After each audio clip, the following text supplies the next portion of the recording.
अस्सलाम वालेकुम दोस्तों, सोलर पावर इजी ट्यूटोरियल्स की आज की वीडियो में 15 किलोवाट का ये जो सोलर सेटअप है जिसकी एक वीडियो हम पहले भी अपलोड कर चुके हैं। इसमें कुछ मज़ीद आपको मालूमात देंगे। 5 किलोवाट का यहाँ पे जो सोलर सिस्टम है वो हाइब्रिड सिस्टम है और 10 किलोवाट का जो सोलर सिस्टम है वो नेट मीटरिंग वाला सिस्टम है। तो 5 किलोवाट के सिस्टम के बारे में आज हम थोड़ा डिटेल में भी बात करेंगे और आपको बताएंगे कि 5 किलोवाट पे 3 एयर कंडीशन भी चलाए जा सकते हैं। लास्ट वीडियो में ये चलने वाली जो जगह है फ्रेम के अंदर वो ऐड नहीं थी, तो कुछ दोस्तों ने पूछा था कि पैनल्स तो काफ़ी ऊंचे लगा दिए हैं तो इनकी सफाई कैसे होगी। तो ये देख लें, मैंने कमेंट्स में बताया था कि अभी काम बाकी है। तो ये चलने की जो जगह है ये भी बीच में बन गई है और सीढ़ी भी लग गई है साथ में, और अब इस पे चढ़ के पैनल्स की सफाई भी आसानी से हो सकती है, काम भी हो सकता है। 5 किलोवाट का इन्वेरिक्स कंपनी का एरोक्स सीरीज़ का जो इन्वर्टर है यहाँ पे इंस्टॉल करेंगे। 95,500 रुपये कीमत है इसकी। आजकल मार्केट में इसके ये रेट चल रहे हैं और 5 साल की वारंटी है, 2+3 कहलाती है। 2 साल फ्री ऑफ कॉस्ट है, 3 साल चार्जेस के साथ है। कामयाब इन्वर्टर है इन्वेरिक्स का, ये बहुत ज़्यादा इस्तेमाल होने वाला इन्वर्टर है ये। और इस इन्वर्टर में कुछ जो खसूसियात हैं वो भी मैं आपको बता देता हूँ। इसकी जो स्पेसिफ़िकेशन है थोड़ी सी मुख्तसर सी तफसील उसके बारे में भी आपको बता देता हूँ। पहले जो इन्वर्टर थे उनमें डस्ट फ़िल्टर ऐड नहीं था, तो अब जितने भी मॉडल आ रहे हैं उन सब में डस्ट फ़िल्टर ऐड कर दिया गया है। कराची में ख़ास तौर पे बहुत ज़्यादा मट्टी होती है, बहुत डस्टी इन्वायरमेंट है यहाँ का, तो डस्ट फ़िल्टर से इन्वर्टर को काफ़ी फ़ायदा होगा।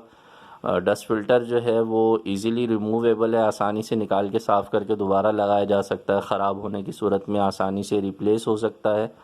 और इसके अलावा ये जो इन्वर्टर है ये 5000 वाट की सपोर्ट के साथ है। 5 किलोवाट आप आम ज़बान में उसे कह सकते हैं। और 5 किलोवाट का जो लोड ये चला सकता है उसे दूसरे लफ्ज़ों में हम यूँ कह सकते हैं कि 22 एम्पेयर का लोड चलाने की सलाहियत रखता है। तो जिन घरों का लोड 22 एम्पेयर के अंदर अंदर है वो इस इन्वर्टर को इजीली अपने यहाँ इंस्टॉल करवा सकते हैं। ये बहुत ही कामयाब मॉडल है। कम पैनल्स पर भी ये काम करता है। 120 वोल्ट डीसी से ये स्टार्ट है, 450 वोल्ट तक की सपोर्ट है इसकी। तो अगर आपके पास ज़्यादा पैसे नहीं हैं, पूरे के पूरे 14 पैनल आप इसके साथ नहीं लगाना चाहते, तो 6 पैनल्स के साथ भी, 8 पैनल्स या 10 पैनल्स के साथ भी आप स्टार्ट ले सकते हैं। ये रियल टाइम शेयरिंग के हिसाब से चलता है, यानी अगर सोलर पैनल से कम बिजली बन रही है, पैनल्स कम आपने लगाए हुए हैं, तो बाकी की जो बिजली है ये फिर के इलेक्ट्रिक से या वापडा से शेयर कर देता है। तो इस तरह आपका जो बिजली का बिल है उसमें नुमायां तौर पे आपको कमी महसूस होगी और कम पैसों के साथ भी आप एक अच्छा स्टार्टअप ले सकते हैं। अच्छा, ये जो इन्वर्टर है ये बैटरी के बगैर भी काम करता है, और अगर आपके यहाँ लोड शेडिंग का मामला है तो ऐसी सूरत में 4 बैटरीज इसके साथ ऐड की जा सकती हैं। 48 वोल्ट सपोर्टेड इन्वर्टर है ये। और जिस घर में हम ये लगा रहे हैं वहाँ का जो मेन डिस्ट्रीब्यूशन बॉक्स है वो काफ़ी पुराना था, खस्ता हाल था, तो हम नया डिस्ट्रीब्यूशन बॉक्स भी वहाँ पे ऐड कर रहे हैं। जो बिजली की कंप्लीट वायरिंग है उसे सेफ्टी के साथ यहाँ पर हम नया डिस्ट्रीब्यूशन बॉक्स लगाकर उससे भी कर रहे हैं। और एक और बात भी जहन में रखिएगा कि इन्वर्टर 22 एम्पेयर का लोड चलाने की सलाहियत रखता है, और इन्वर्टर पर जब वायरिंग की जाती है तो उतना ही लोड डाला जाता है जितना उसमें से गुज़र सके। अगर उससे ज़्यादा आप घर में लोड चला रहे हैं और इन्वर्टर की ताकत कम है तो फिर ओवरलोड का ऑप्शन देके इन्वर्टर बंद हो जाता है। तो जब भी इन्वर्टर इंस्टॉल करवाएं तो घर की वायरिंग को इन्वर्टर के हिसाब से सेट करवा लें। तो प्रॉपर तरीके से जब वायरिंग होती है तो उसमें ज़ाहिर है सेफ्टी रहती है, तमाम चीज़ें जो है वो सेफ़ हो जाती हैं। इन्वर्टर भी ख़ास तौर पे जो है वो चूँकि उसमें मीटर से आने वाली बिजली ऐड हो रही होती है, तो अगर घर की वायरिंग में कोई प्रॉब्लम होगा तो ज़ाहिर है उससे इन्वर्टर को नुकसान पहुंचने का ख़तरा रहता है।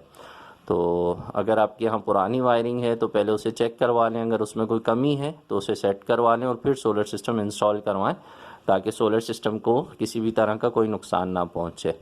अच्छा, यहाँ पर एक और बात बहुत अहम है। बहुत सारे दोस्त ये पूछते हैं कि सोलर सिस्टम की इंस्टॉलेशन में जो कॉस्ट आती है तो उसमें क्या ये जो बिजली का काम है वो भी शामिल होता है। तो ऐसा बिल्कुल नहीं होता। ज़ाहिर है इलेक्ट्रिक का काम बिल्कुल अलग नौइयत का है, सोलर सिस्टम की इंस्टॉलेशन एक अलग काम है।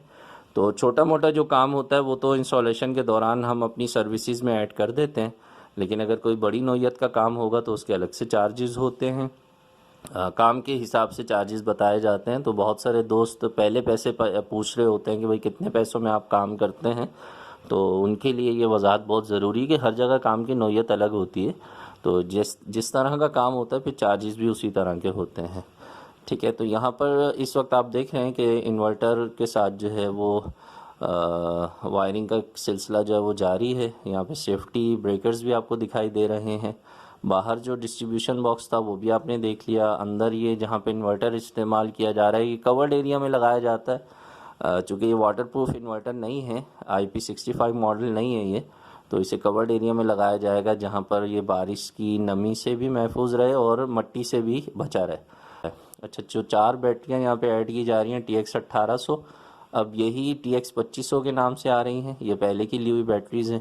तो वीडियो जो है वो हमने पिछले दिनों रिकॉर्ड की थी। बाज़-औक़ात ऐसा होता है कि मसरूफ़ियत की वजह से वीडियोज़ अपलोड करने का टाइम नहीं मिलता है। तो पिछले काफ़ी दिनों से मुख्तलिफ़ साइट्स पे हम लोग काफ़ी ज़्यादा मसरूफ़ थे, तो आपको वीडियोज़ देखने का मौका नहीं मिला। और काफ़ी दोस्तों ने जो है मुझे बार बार कमेंट्स में इस बात का इसरार किया कि आप वीडियो अपलोड नहीं कर रहे हैं। तो मैं उसके लिए माज़रत चाहता हूँ कि आपको इंतज़ार करना पड़ता है। बाज़-औक़ात मसरूफ़ियत इस कदर बढ़ जाती है कि वीडियोज़ को एडिट करने का, अपलोड करने का वक्त नहीं मिल पाता है। बहरहाल यहाँ पे बैटरीज़ लगाने के बाद आप देख रहे हैं कि बैटरीज़ पे जो है वो इन्वर्टर को ऑन किया गया है। ये मैं कई मरतबा अपनी वीडियोज़ में बता चुका हूँ कि इन्वर्टर को बिजली पर भी चेक किया जाता है, सोलर पर भी चेक किया जाता है और बैटरीज़ पर भी चेक किया जाता है।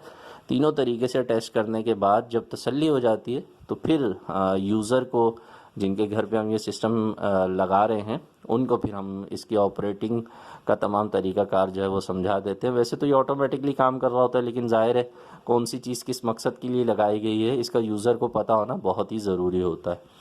तो इस इन्वर्टर पर ये जो आप इस वक्त देख रहे हैं 5 किलोवाट का इन्वर्टर है। इस घर में 3 एयर कंडीशन है जिन्हें हमने इस तरह से सेट किया है कि जब चाहें वो दिन में सोलर की मदद से चला लें अपने एयर कंडीशंस को, और जब चाहें वो उन्हें के इलेक्ट्रिक पे चला लें।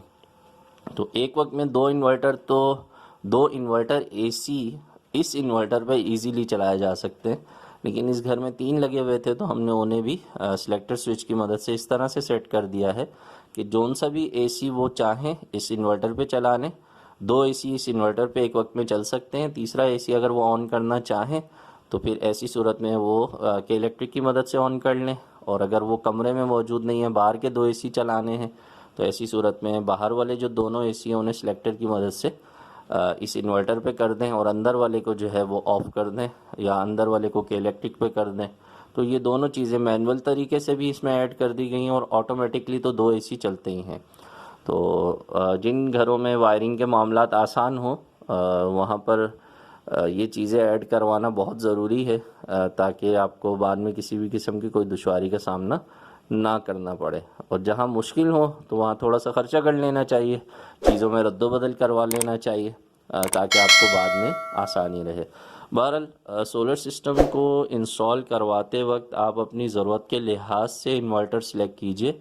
बाज़ औक़ात ऐसा होता है कि घर का लोड ज़्यादा होता है और इन्वर्टर लोग छोटा ले लेते हैं, वो फिर परेशानी रहते हैं। तो अपने घर के लोड को पहले कैलकुलेट करवाइए, फिर उसके हिसाब से इन्वर्टर ख़रीदिए। यहाँ पर आप देख रहे हैं कि जो घर का लोड है उसे इन्वर्टर पे चलाने के बाद जो है वो चीज़ों को तसल्ली के लिए देखा जा रहा है, बल्कि आपको दिखाया जा रहा है कि घर का जो तमाम लोड है वो इन्वर्टर की मदद से इस वक्त चलाया जा रहा है। इन्वर्टर को चेक किया जा रहा है। और ये जहन में रखना बहुत ज़रूरी है कि जो दिन का टाइम है उसमें अगर आपने सोलर पैनल्स कंप्लीट लगवा दिए, जैसे 5 किलोवाट का जो इन्वर्टर है इस पे अगर आप 330 वाट वाले पैनल लगवाते हैं तो वो 14 पैनल लगते हैं, 7-7 की 2 स्ट्रिंग्स बनती हैं, और एक पैनल आजकल 14 साढ़े 14 हज़ार रुपये का मार्केट में चल रहा है। तो इस तरह यहाँ पर अगर 14 पैनल इसमें लगाए जाएँ तो उनकी कीमत तकरीबन 2 लाख के आसपास बन जाती है। और इन्वर्टर की कीमत तो मैंने आपको पहले बता दी थी, 95,500 रुपये। बैटरीज़ जो हैं वो TX 1800 का जो मॉडल है अब TX 2500 के नाम से, वो 26,500 की एक बैटरी चल रही है। अच्छा, सोलर पैनल का जो फीडिंग फ्रेम ऊपर हमने आपको दिखाया था उसके बारे में मैं आपको पहले मालूमात की वीडियो तो बता चुका था, कॉस्ट नहीं बताई थी। वो कुछ दोस्तों ने कमेंट्स में पूछा था कि कितनी कॉस्ट आई है टोटल सिस्टम पर। तो 48 पैनल्स का फ्रेम ऊपर डिज़ाइन किया गया है। उसकी जो टोटल कॉस्ट आई है वो 3,40,000 रुपये थी।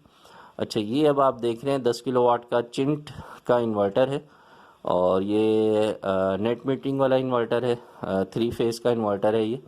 तो 10 किलोवाट का ये जो इन्वर्टर है इसके साथ जो सेफ्टी ब्रेकर्स है वो ऐड किए गए हैं। नेट मीटरिंग की जो पूरी वीडियो है वो इंशाल्लाह ये सिस्टम जब ऑन हो जाएगा तो फिर मैं अपलोड करूँगा।